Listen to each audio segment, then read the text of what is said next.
এখন আপনাদেরকে একটি ভিডিও দেখাবো যে সমাজ ব্যবস্থা কোথায় চলে গেছে। এই মেয়ে, এই কি নাম তোমার? নাম বলো। হ্যাঁ, হীরামণি। কোন ক্লাসে পড়ো?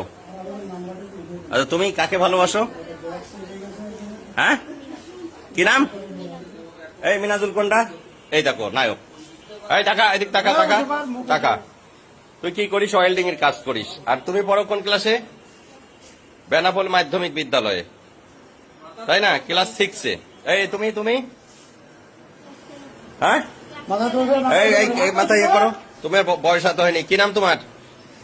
তুমি ক্লাস 6-এ পড়ো? 7-এ। তো তোমার সম্পর্ক এই ছেলের সাথে, ও ক্লাস 7-এ পড়ে। এই দেখেন ব্যাগ বক্সা, বাসা বাড়ি থেকে এই যে স্বর্ণালঙ্কার সবকিছু নিয়ে, টাকা পয়সা নিয়ে, হ্যাঁ তারা হচ্ছে টাকা পয়সা স্বর্ণালঙ্কার সব নিয়ে বাড়িতে বেতনা এক্সপ্রেসে তারা চলে যাচ্ছিল। বেতনা